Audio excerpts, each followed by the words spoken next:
All right, we've got Colin Padalecki here in studio. I practiced. I got it right? There you go. Yeah. From Surfaces. Produced a new Aggie football walkout song and graduated from A&M, ran track here, loves the area. Thanks for coming in, man. Yeah, man. Thanks for having me. Appreciate it. So you look like a rock star. I mean, did people tell you that?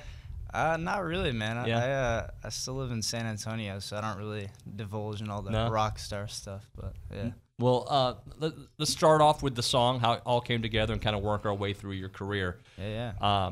Is this like how did it get started? How did the conversations begin? Yeah. So some of the coaching staff, athletics department asked me to come speak a couple months ago on like NIL and what I would have done.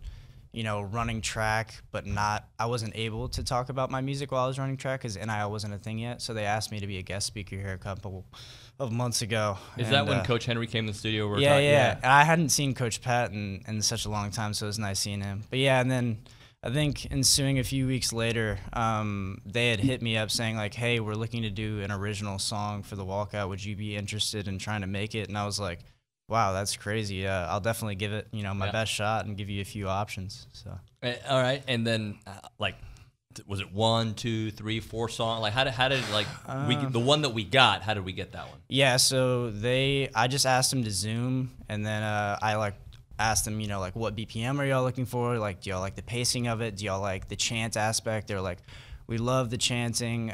We want something similar BPM, because it felt pretty comfortable with the crowd. So I was like, okay, cool. Like, give me a week. I'll give you like 5 options. I think I ended up making 4 or 5 the next couple of days, and then I Zoomed them again. And I was like, here's what I've made. Kind of played through them, and they were like, yeah, we like this. We don't like that. We like this. And then kind of landed on one that we both thought would work. And then obviously I made a few more tweaks to that one, and then that became the song. So how I mean, you've got such a successful career going. How exhilarating was it to like my alma mater, the place that I ran track, that I get to do the song that the football team, the whole stadium, 100,000 plus are jamming out. It was sick to be a part of something bigger than myself and my musical aspirations. Like to reconnect with the university that I ran track at, to the place I graduated from, to like link back up and, do something together and make it bigger about anyone else, and have Kyle Field involved and kind of give a home field advantage seemed like a sweet opportunity. Yeah. So it was sick. Yeah. So unfortunately, I was in the press box when it was debuted, and I'm like, you can't really feel it. Everybody in the stadium, though, like it was received very well. How did you feel it was received?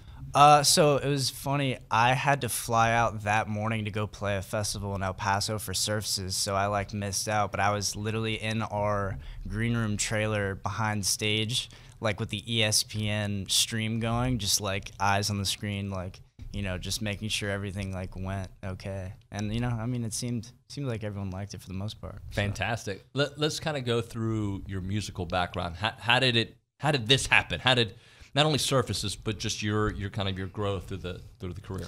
Yeah, I started Surfaces in high school. Me and my cousin Alexa, I would write songs for her because she was the only person I knew that could sing. And I started writing songs when I was 15. And then kind of kept up with it in college. It kind of slowed down in college because I was running track. Right.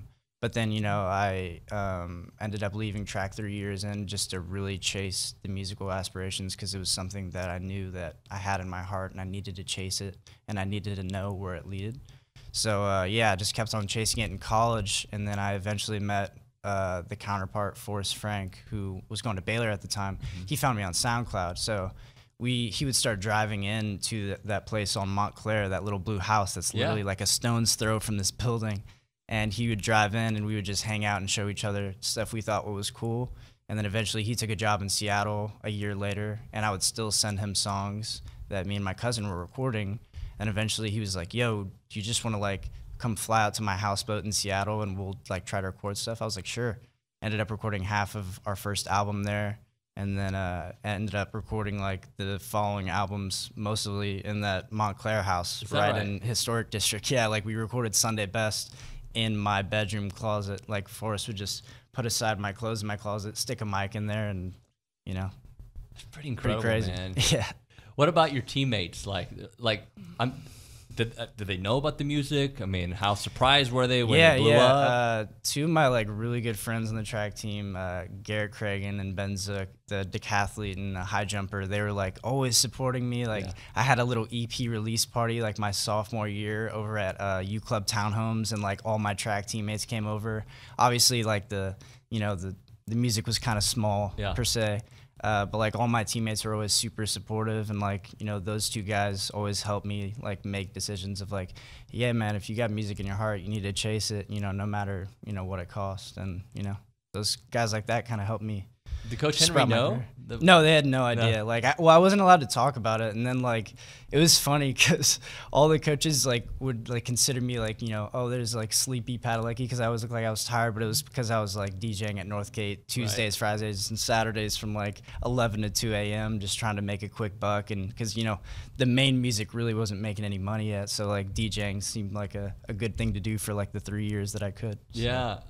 Have you had one of these moments where, like, oh my gosh, I'm hanging out with so-and-so, or I'm in the backstage and there's, you know, like, have you had any of those kind of moments? Oh yeah, dude. I mean, working with Elton John and making a song with him and him putting that song on his album was just like a dream come true. Right? It felt like winning a Grammy to me. And like, I've met so many other, like I met Jack Johnson, who's like my songwriting hero. And, you know, he told me that, you know, his kids play our music in their house in Hawaii all the time, and I'm like, you don't have to say that, man. Like, you're so nice. But like all these guys who are like these huge musical heroes to me, they're all so down to earth, and it's like amazing to meet with them and talk with them and work with them. Like, it's been a dream come true. Like, I'm grateful for it every day. Have you become better because of like seeing the way they go about their work? Have you learned new things about yourself doing it? Absolutely. I mean, seeing Elton John conduct himself in such a manner that's just like, you know, he's so reserved and polite, and, you know, he doesn't have that ego to him, even though he could have all the ego in the world, being one of the most successful artists of all time.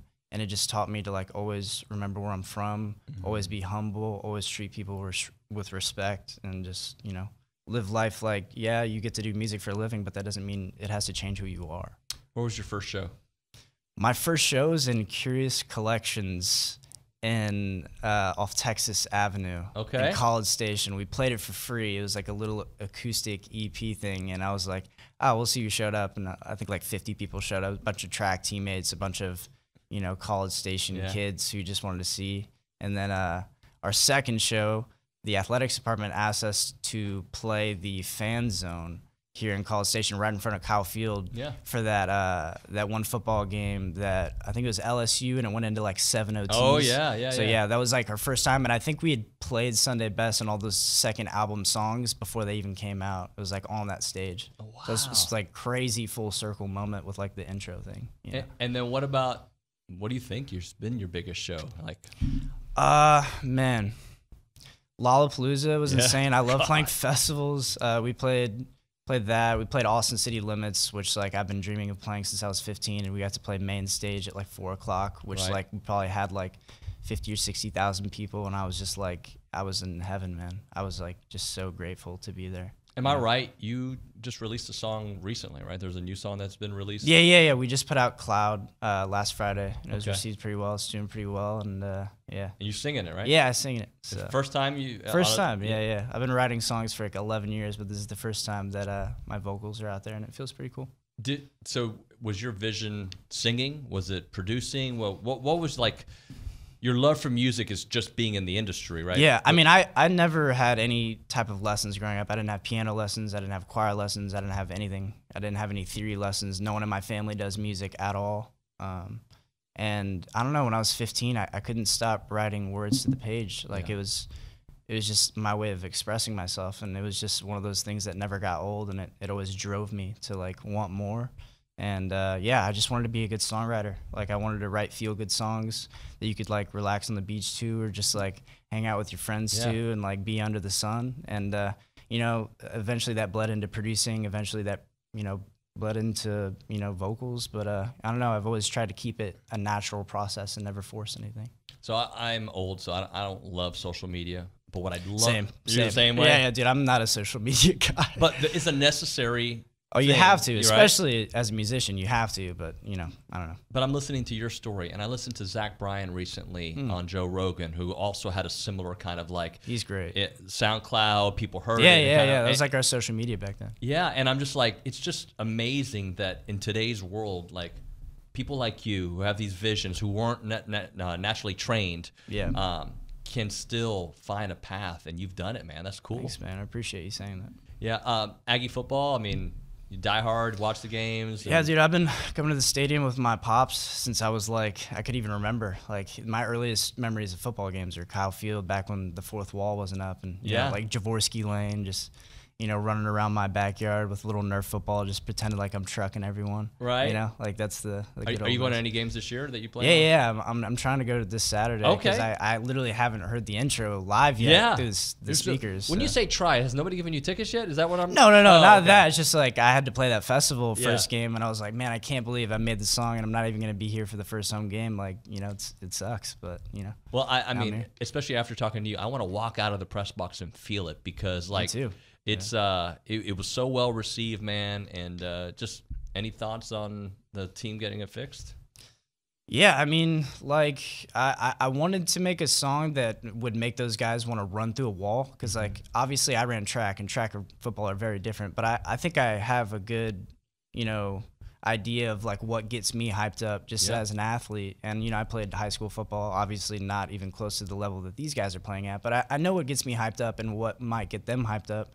Just added some hip hop elements to it, added some guitar that builds up a little tension and kind of builds up to a crescendo, and then have like a beat switch that's very popular with contemporary hip hop right now. Like beat switches are all over, like the big guys' albums. So it's just like something I thought would work. And, so will you kind of, for our audience, because we got wide range, young people, real old people, me, explain what your music is. It's kind of like a conglomeration. You've got some soul, some hip hop, right? It kind of just is like a big melting pot of everything. Cause like I don't know. People always ask me that, like, what genre of music do you make? And I'm like, I don't know. Like you just make music. I just make music. Yeah, like I listen to everything. Like I was born and raised on classic rock. I obviously love hip hop. I love Bob Marley, I love Jack Johnson, I love Stevie Wonder. Like it's just one big melting pot of like it all just kind of came together in the songs that I make with Forrest, and I don't know, it just kind of is what it is. I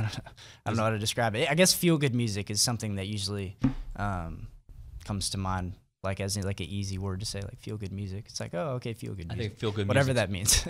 Is Forrest, even though he's a Baylor guy, is he like pumped about the No, yeah, he's very excited for me. Yeah. But yeah, it was just cool. Like he obviously loves Baylor. I love A&M, and two guys that came together to make a group. So. Well, Giga, man, thank you so much for coming in. Thank you so much for having me, man. And if I see you at the game on Saturday, let's take a picture, all right? Yeah, for sure. All right, we're back, TexAgs Radio. Colin's still here, actually, because I feel like I should have not led with this, but ended with this.